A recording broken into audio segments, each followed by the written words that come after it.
ng Allah subhanahu wa ta'ala ang dua natin sa mga pamilya natin.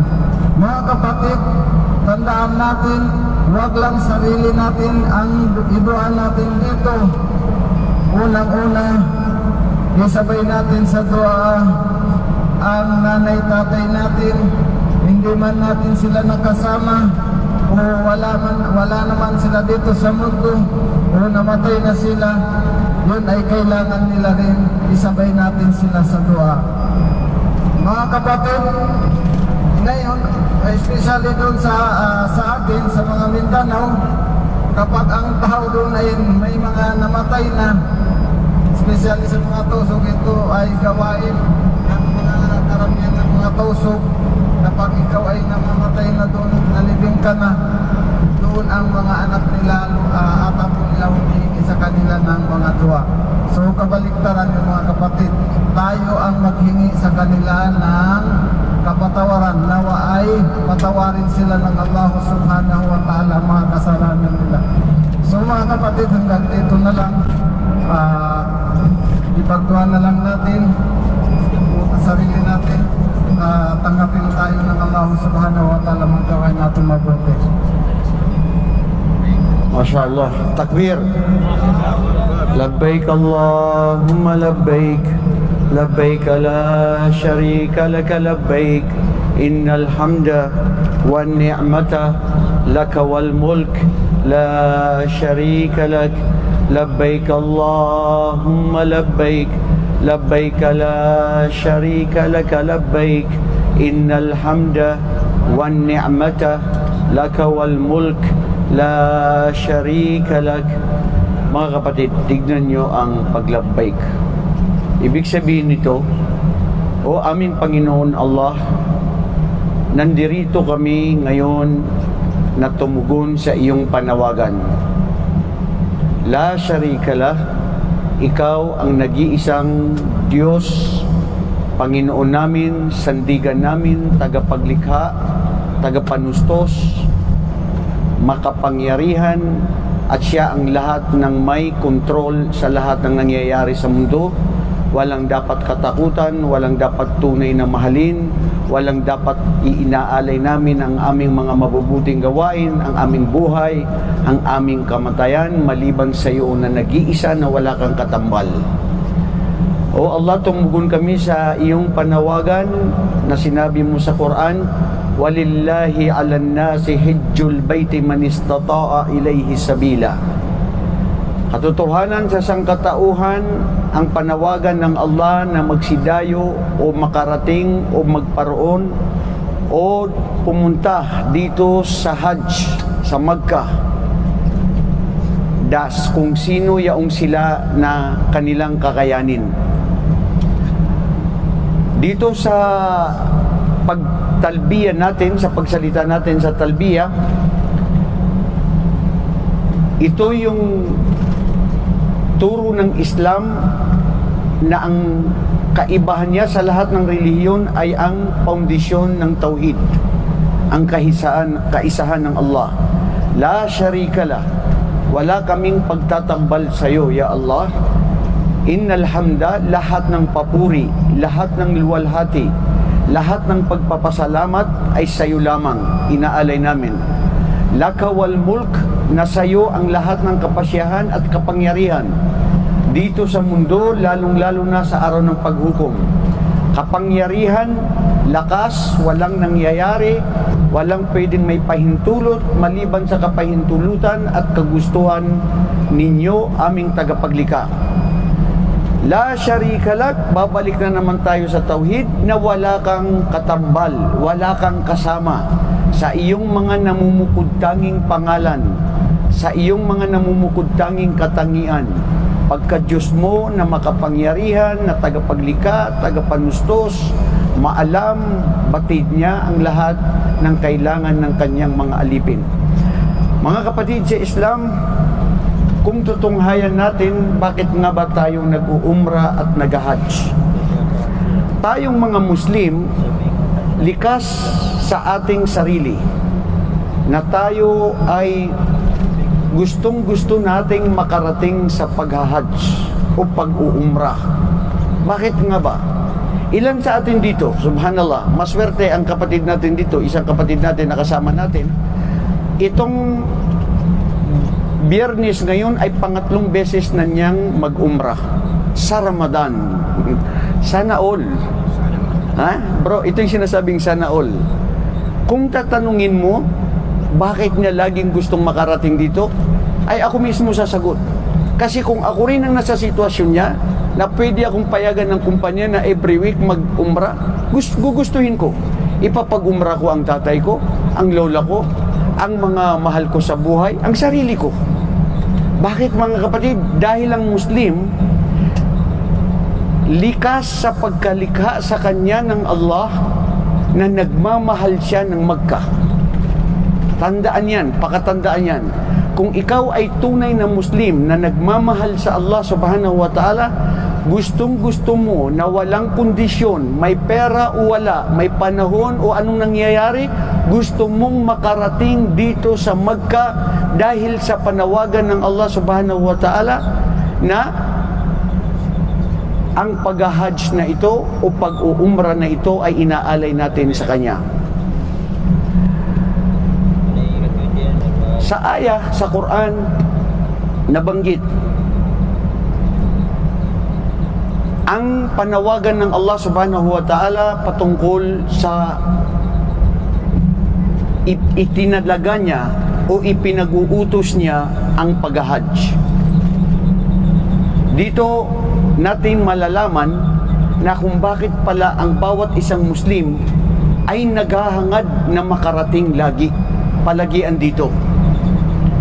Ya'tuka rijalaw wa ala kulli dhamiri ya'tina min kulli fajjin amik. Ito yung panawagan ng Allah subhanahu wa ta'ala kay Propeta Ibrahim alayhi salatu wasalam. Wa'addin fin nasi bil hajj ya'tuka rijalaw wa ala kulli dhamiri ya'tina min kulli fajjin amik. Ya Ibrahim, ipanawagan mo sa sangkatauhan ang pag-hajj.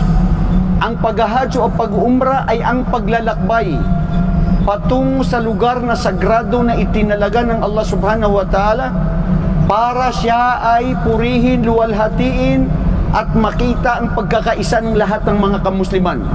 Anong kulay mo, anong tribo mo, anong estado mo sa buhay, mahirap, may kapangyarihan, umayaman, lahat tayo pantay-pantay, nakaputi lahat. Hindi ikaw ay gobernador, mayor o hari, dapat ang suot mo ay kakaiba sa iba. Datapwat lahat tayo ay pare-parehas. Ito ay nangangahulugan na tayo ay pantay-pantay sa Allah. Walang pinaka mamahal ng Allah subhanahu wa ta'ala sa atin maliban kung sino ang inna akramakum indallahi atqakum. Walang pinakamamahal ng Allah sa inyo, ikayo na mga Arabo, kayo na mga Pilipino, kayo na mga Amerikano, kayo na mga taga-Russia, anumang tribo kayo, kulay, estado nyo sa buhay, maliban kung sino ang pinakamatakutin sa Kanya. Laging nag-aala-ala sa Kanya, isinasagawa ang Kanyang mga pag-uutos at ang Kanyang mga ipinagbabawal ay iniwasan Niya. Tignan nyo itong aya na sinabi ng Allah. Ibrahim, ipanawagan sa mga tao ang pag-hajj. Ya'tuka rijalan aw ya'tuka rijal. Darating ang mga tao na sila ay darating na magsisilakaran. Gamit ang kanilang mga paa. Yung iba o sasakyang kotse, katulad ng ganitong sinasakyan natin ngayon, bus, yung iba nakasakyan ng kotse, yung iba darating na nakakabayo o kamelyo, mga naunang panahon. Ya'tuka rijala wa ala kulli dhamiri. Subhanallah, tignan nyo ang hikmah dito ng Allah. Darating ang mga tao sa bawat lupalop ng sulok ng mundo. Mga kapatid, dito mo lang makikita sa Makkah ang tao na hindi mo nakita sa buong buhay mo. Ang iba't ibang itsura at iba't ibang kulay, iba-ibang lingwahe, iba-ibang nasyon at tribo. Tignan nyo ang pagkasabi ng Allah, darating ang mga taong ito na mula sa iba't ibang lupalop ng mundo. Ngayon, ano ang tafsir dito ng mga pantas? Noong ipinanawagan ni Ibrahim at sinabi niya, Ya ayuhan nas, hajju fi baitillah. Sa hadith ni Propeta Muhammad, ganun din na ipinanawagan niya. Nagtanong si Ibrahim, dahil kukunti lang, walang tao sa Makkah. Siya lang at ang kanyang asawa na si Hajar. Nung nanawagan siya, sabi niya, Ya Allah, bakit ako mananawagan na walang tao? Kukunti lamang ang mga tao rito sa Makkah. Ako ay matanda na rin at walang makakarinig nito. Sabi ng Allah, Ya Ibrahim, nadi wala nal istijaba. Ibrahim, panawagan ko na sinabi na pag-uutos ko, gawin mo. Manawagan ka. Kami na ang bahala kung sino ang bibigyan namin ng pagkakataon o bibigyan namin ng tugon na sila ay darating dito sa Makkah. Mga kapatid, nakakamangha. Sabi ng mga pantas, nung nanawagan si Ibrahim alayhi salatu wasalam, walang katao-tao, ang lahat ng sanggol sa Makkah na nandoon pa sa sinapupunan ng kanilang mga magulang. Ang mga tao, mga bata na hindi pa ipinapanganak sa buong mundo, marahil ikaw at ako ay kasama doon. Lahat tayo naghahangad na makasama at makapunta sa Makkah at sumagot na, Ya Allah, kami ay tutugon sa iyong panawagan na makarating sa Makkah. Kaya mula noon, nung ipinalangin, sinabi yun ni Ibrahim, narinig ng mga bata, ng mga sanggol o ang mga taong hindi pa ipinapanganak sa mundo na tumugon na sila. Ang ibig sabihin dito, ang Muslim, mahirap ka man, anuman ang estado mo sa buhay, uulitin ko yung sinabi ko kanina, lagi tayong naghahangad na gusto natin makarating at mag-umrah sa Makkah. Allahu Akbar. Naalala ko noon, mayroon akong kapatid, mahirap siya, umiiyak-iyak nung nagtatrabaho ako sa Saudi Embassy. Sabi niya, Tol, ilingin mo naman kasi may offer ang Saudi Embassy na mag-hajj. Gusto kong mag-hajj. Sabi ko, bakit ka mag-hajj? Wala kang pera, wala kang kakayahan, hindi wajib. Sabi niya, hindi ko alam. Dahil ang puso ko naghahangad talaga na makarating ng Makkah. Hanggat namatay, hindi siya nakarating. Pero mga kapatid, ang kagandahan ng pagniya natin na makarating ng Makkah, mag-hajj o mag-umrah, dahil ang puso mo ay dalisay, ibibigay na ng Allah sa iyo ang gantimpala ng paghahangad. Ang punto rito, tayong mga Muslim, walang kondisyon. Ngayon, nakikita natin na nangyayari sa mundo. Ang mga tao na nasa Pilipinas, maski anong nangyayaring gera, gusto pa rin nila tumuloy na makarating at makapag-umrah at makapag-hajj. Anong makakahadlang kung ito ay kapahintulutan at kagustuhan ng Allah? Kasi mga kapatid, lingid sa atin kaalaman at sa pagkalika sa atin ng Allah na nagmamahal tayo ng Makkah at saka Madina. Subhanallah. Tignan nyo ang pagpunta ng Makkah, Madina, hindi dahil ikaw ay may kapangyarihan, hindi dahil ikaw ay may pera, hindi dahil ikaw ay malakas na ikaw ay pwedeng makarating. Ilang mga tao na malakas, makapangyarihan, bata pa, kaya nila na makapag-hajj o mag-umrah, hanggat sila'y tumanda o nabawian ng buhay, hindi man lang nakarating ng Makkah. Ilang mga tao na mahirap, may karamdaman, matanda na, wala sa kanya na makikita mo ang kakayahan na makarating ng umrah at saka hajj, pero nakarating dito. Yun ang kasagutan, mga kapatid, kung bakit tayo nagsasabi, Labbaik Allahumma labbaik, labbaik la sharika laka labbaik, innal hamda wa ni'mata laka wal mulk la sharika lak. Ya Allah, nandirito kami, ipinanawagan mo na makarating at mag-hajj ang sinong magnais. Nandito kami ngayon, Ya Allah. Tumugon kami sa panawagan mo na hindi kami nagtatambal sa iyo. Ikaw lang ang nag-iisang Diyos na dapat purihin, luwalhatiin at pasalamatan. Inaalay namin ang buhay namin sa iyo, ang aming kamatayan, ang aming pamilya, ang anumang meron kami. Dahil kayo ang tunay na nag-iisang Diyos na dapat naming ialay ang anumang meron kami. Mga kapatid sa Islam, ikaw at ako, ngayon na nakikinig, o sino man ang mga nanonood, ang Muslim, kahit anong mangyari, gustong-gusto niya na makarating sa Makkah. Kaya tayo rito, alam ko yung mga iba sa inyo, tumakas pa yan o hindi nagpaalam, makarating lang sa Makkah. Nagpaalam, minsan hindi payagan. May mga istorya dyan na mga narinig ko na, Sheikh, alam mo yung na hindi siya pumayag pero talagang nagpumilit lang para makarating dito. Ito ay nangangahulugan lamang na tunay na ang Islam ang tunay na relihiyon. Ang pagmamahal natin sa Allah, pagmamahal sa kanyang sugo na si Propeta Muhammad sallallahu alaihi wasallam. Dahil sino man ang mag-umrah, tignan nyo mga kapatid, sino man ang mag-umrah, lalo na sa buwan ng Ramadan, ay siya ang katumbas ng kanyang gantimpala, ay siya ay parang nag-hajj ang gantimpala niya. Nakasama pa si Propeta Muhammad sallallahu alaihi wasallam. Hindi ba tayo mapalad mga kapatid? Nakasama tayo ngayon dito sa pag-uumra na ito. So wag natin sirain sa pamamagitan ng pakikipagsiksikan o gawin natin na masaktan natin ang kapwa natin tao. Hilingin natin sa Allah na, Ya Allah, habang nabubuhay pa kami, may lakas, may pera o wala, sana lagi kaming makarating dito sa Makkah. Mga kapatid, ito yung refreshment, renewal of faith.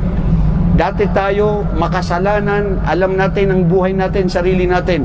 Pag nandirito tayo sa Makkah, sa Madina, lalo na dito sa Makkah sa ating pag-uumra, doon mo nakakapagnilay-nilay ang sarili mo na nakikita mo at napagtatanto mo na, Ya Allah, ako lamang ang iyong alipin, marupok at mahina't makasalanan, patawarin ako, ang buhay ko ay inaalay sa iyo. Mapalad ang sinumang sa atin mga kapatid. Sasabihin din natin ito sa mga kapatiran natin. Sa lalong-lalo na sa Pilipinas, maraming mga na-cancel ang kanilang mga flights. Gusto nilang mag-umrah, pero nagbayad na sila, pero hindi ipinahintulot ng Allah. Bakit? Dahil وَمَا تَشَاءُونَ إِلَّا أَن يَشَاءَ اللَّهُ. Wala kayong nanaisin maliban sa kung ano ang nanaisin ng Allah ang siyang mangyayari. Importante, ginawa mo ang sayo, pero kung hindi natupad at hindi nangyari, kapasyahan yun ng Allah subhanahu wa ta'ala. At ito ang kagandahan ng akida, pananampalataya ng isang Muslim, na tayo ay nangyayari masama, mabuti, nakapalaran o nangyayari sa mundo, ito lahat ay kapahintulutan at kagustuhan ng Allah, at tayo ay tigib na nananalangin at nananiniwala at nagtitiwala ng lubos sa Allah subhanahu wa ta'ala na ito ay kapasyahan niya. Ang sa atin lamang ay manatili na magtawakal sa Allah, manalig sa Kanya at gawin ang mga ipinag-uutos niya at ipagbawal ang anumang mga ipinagbawal niya. Mga kapatid, napaka mapalad natin. Ang mga kapatid natin na hindi nakarating, inihiling natin sa Allah na ibigay at igawad ng Allah sa kanila ang gantimpala ng pag-uumrah. Allahumma amin. At patawarin sila sa kanilang mga kasalanan. Ganun din ang mga nangyayari ngayon sa mundo. Isama natin sa ating mga dua, ating mga panalangin, ang mga kapatiran natin na sila ngayon ay may mga matinding pagsubok ng pangamba, takot o ang kanilang mga kalusugan. Tayo rito, alhamdulillah, mapayapa tayo. Ano man ang naririnig natin na may mga drone o mga pumuputok o ganyan, life must go on. Nandito tayo sa lugar na kung saan hiniling ni Propeta Ibrahim alayhi salatu wasalam, Rabbi ja'al hadha baladan aminan mutma'inna. Ya Allah, hiniling ko sa iyo na ang balad na ito, ang Makkah na ito, ay gawin siyang lugar na mapayapa, na gawin siyang lugar na nandoon ang tunay na ang iyong habag, kapanatagan. Mga kapatid, ang sino man makarating dito sa Makkah, lalo na pag nagtatawaf tayo, nakikita natin ng mga kamusliman, naaalala mo at naiisip mo na nawawala ang anumang mga pinagdadaanan at problema mo sa mundo dahil ikaw ay tao lamang na alam natin bukas isang araw lilisanin natin ang mundo. Hindi mo ba alam na tayo ngayon ay nakasuot ng puti? Pag tayo ay namatay, Ano ang paborito mong kasuotan? Ipapasuot ba sa ito ng pamilya mo? Hindi. Maliban na lamang sa maputing, manipis na tela na ibabalot sa iyo. Ito ay nangangahulugan lamang na tayo ay bilang alipin na nagpapakumbaba sa Allah subhanahu wa ta'ala. Kaya hindi nararapat sa isang tao na magyabang o anuman ang gawin niya sa kanyang sarili dahil tayo ay nilikha ng Allah, galing sa Kanya at tayo ay babalik din sa Allah subhanahu wa ta'ala. So itong pag-uumra natin mga kapatid, bilang panghuli, pagkatapos ng mag-umra, may magpapakalbo at mayroong magbabawas ng buhok, lahat yan ay pwede. Yung magpapakalbo ay mas mainam, maraming gantimpala, pero hindi naman siya wajib. Yung magbabawas, ganun din, mayroon din siyang gantimpala. Mga aral dito mga kapatid ay dahil lamang sa pagsunod sa sunna ni Propeta Muhammad alayhi afdalus salatu wassalam. Sana sa mga sandaling ito napulutan natin ng aral, nagbigay pukaw sa ating puso't isipan, sa ating pananampalataya at nadagdagan ang ating kaalaman na ako pala, ikaw pala, tayo lahat ay mapalad dahil hindi lahat ng tao ay binigyan ng Allah ng pagkakataon na makarating dito. Maski may pera sila, mayroon ka silang kakayahan, pero hindi sila nakarating. Ya Allah, ang sinumang mga Muslim na naghahangad na makarating dito, sana makarating sila. Allahumma amin. Patawarin ang aming mga mahal sa buhay, ang aming mga magulang, at protektahan ang lahat ng mga kamusliman. Kayo lamang ang aming Panginoon na tunay na nag-iisang Diyos, na hindi kami nagtatambal sa iyo. Labbaik Allahumma labbaik, labbaik la sharika laka labbaik, innal hamda wan ni'mata laka wal mulk la sharika lak. Okay mga kapatid, manatili tayo na mag-dhikr, magdua sa Allah subhanahu wa ta'ala hanggang tayo ay makarating sa ating hotel. At insyaAllah, kung may mga katanungan lang kayo, huwag kayong mag-atubili na magtanong. At mayroon dito na mga estudyante na mga ustad natin na pwede tayong matulungan sa anumang mga katanungan ninyo. Assalamualaikum warahmatullahi wabarakatuh.